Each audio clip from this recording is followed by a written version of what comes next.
Assalamualaikum warahmatullahi wabarakatuh.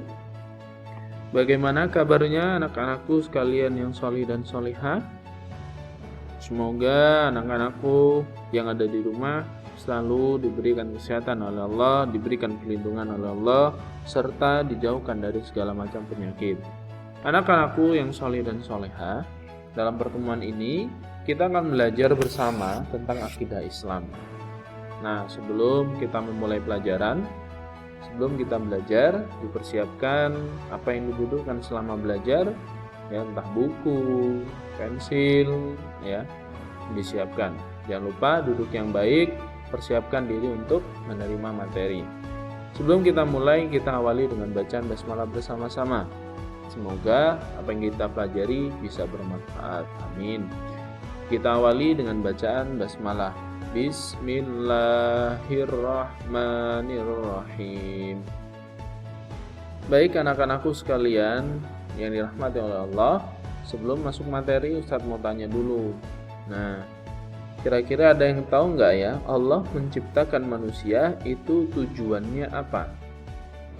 Apakah untuk bersenang-senang, menikmati ya, indahnya ciptaan Allah yang ada di bumi ya, pemandangan-pemandangan yang indah, ya, atau yang lainnya, atau mungkin tujuan diciptakan manusia terserah, ya. Apa katanya manusianya mau ngapain aja terserah. Apakah seperti itu? Ada yang tahu jawabannya? Nah, baik anak-anakku sekalian, kita akan lihat jawabannya sesuai apa yang Allah sampaikan, ya.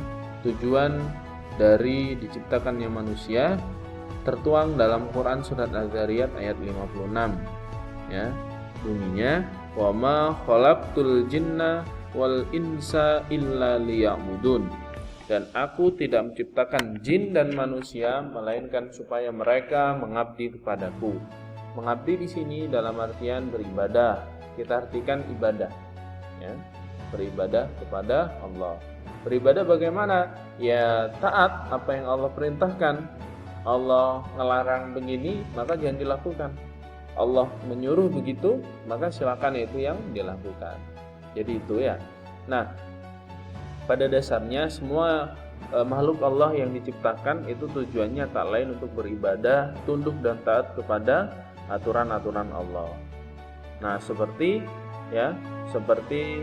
yang tertuang dalam surat Al-Hajj ayat 18 yang artinya, apakah kamu tiada mengetahui bahwa kepada Allah bersujud apa yang ada di langit, di bumi, matahari, ya, bulan, bintang, gunung, pohon-pohonan, binatang yang melata dan sebagian besar daripada manusia. Jadi semuanya itu taat sujud kepada Allah, taat kepada Allah. Allah perintahkan begini, mereka ikut begini. Nah, jadi itu ya. Jadi tujuan diciptakannya manusia itu tak lain adalah untuk beribadah atau mengabdi kepada Allah Subhanahu wa taala dengan mengikuti apa yang Allah sampaikan, menjauhi apa yang Allah larang. Jadi itu ya. Nah, yang selanjutnya yakni kita masuk dalam pengertian ibadah.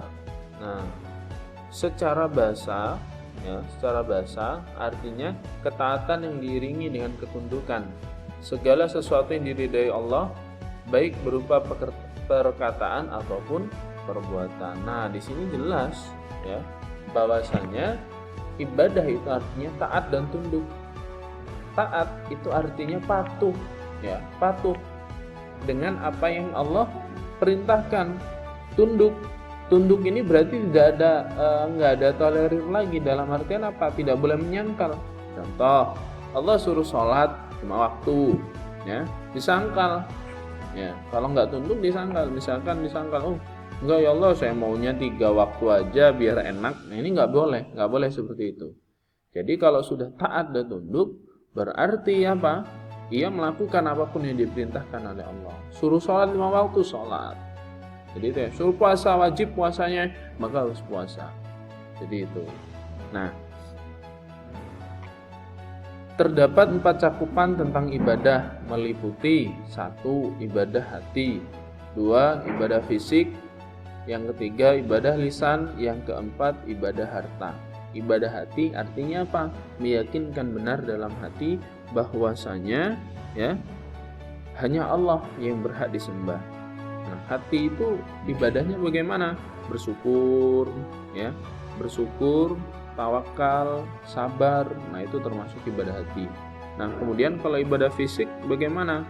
Fisik itu perbuatan, ya, identik dengan perbuatan seperti sholat, puasa, haji, ya, atau menyingkirkan segala sesuatu yang mengganggu perjalanan. Contoh, ketika kalian di depan rumah kalian, misalkan di tengah jalan ada batu besar, kalian singkirkan supaya orang lain tidak celaka, itu juga termasuk ibadah dan mendapatkan pahala.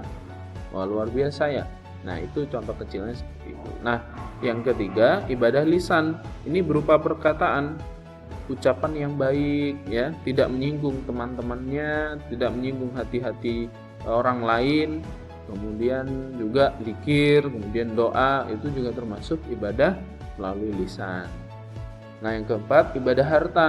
Ada zakat, sedekah, dan juga infak.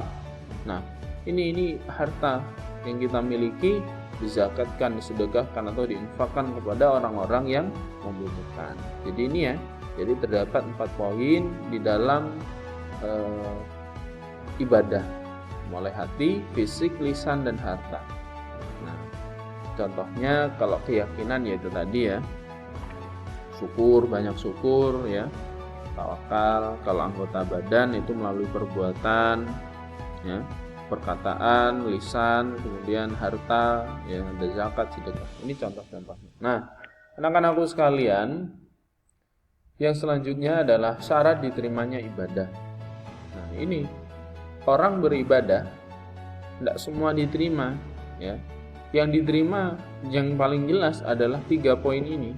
Yang pertama, dia beriman kepada Allah. Jadi dia beriman.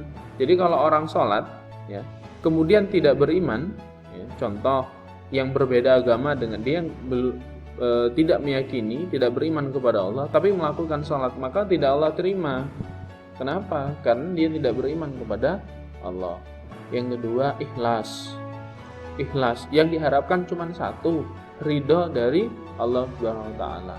Jadi itu pahala dari Allah. Itu yang diharapkan. Jadi bukan karena contohnya sholat hanya karena takut kepada orang tua misalkan. Nah, itu juga nantinya bisa-bisa kurang maksimal, ya. Jadi ikhlas ini yang diharapkan ridha Allah. Atau beribadah misalkan ya, beribadah karena supaya mendapat uang saku yang lebih. Kalau misalkan ibadahnya rajin, kelihatan sama orang tua, nanti dikasih uang saku lebih misalkan buat jajan. Nah, yang diharapkan itu misalkan, nah itu nggak boleh. Jadi yang diharapkan hanya ridhonya Allah SWT. Kemudian yang ketiga, ittiba. Artinya apa? Beribadah sesuai petunjuk yang Nabi Muhammad ajarkan. Jadi itu ya.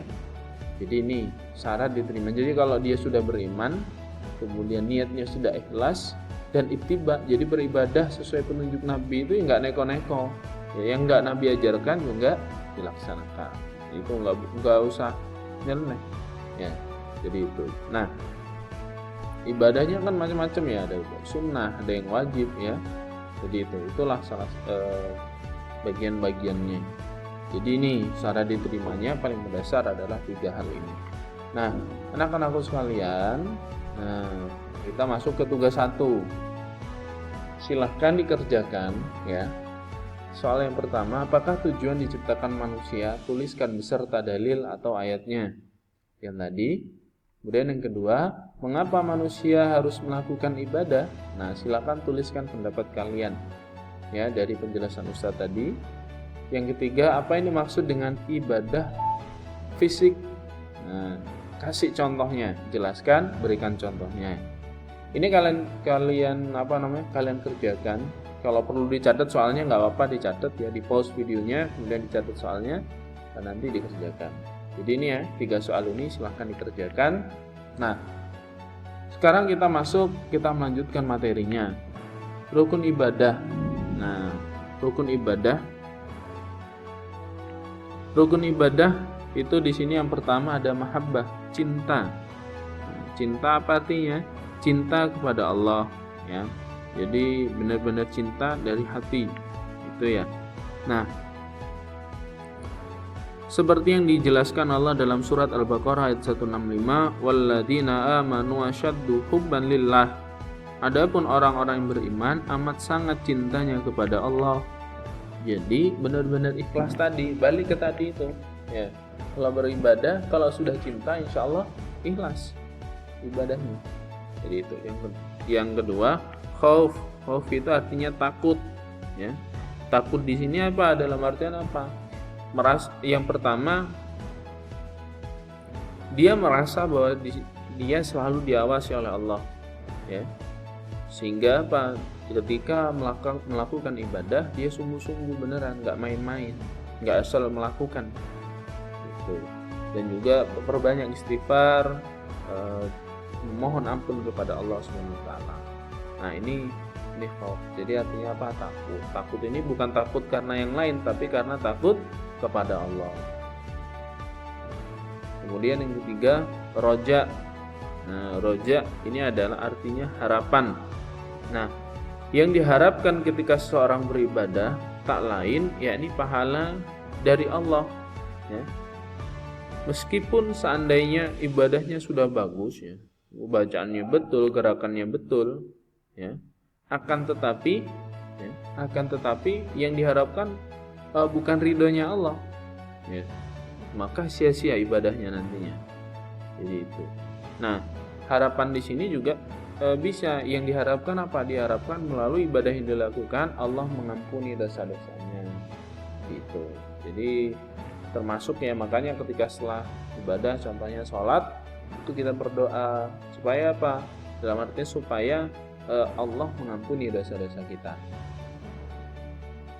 Nah, yang selanjutnya ada amalan-amalan soleh yang bisa kalian lakukan. Amalan soleh itu bagaimana? Amalan soleh itu yang ini, yang tidak merugikan orang lain,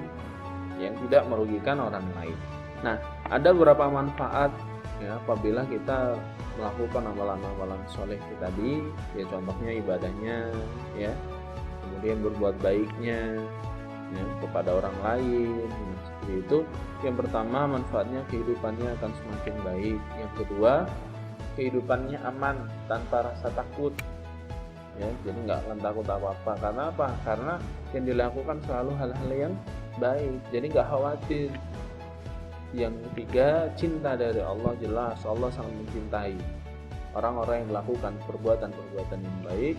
Yang keempat, pahala yang berlimpah. Wah, ini luar biasa, ya.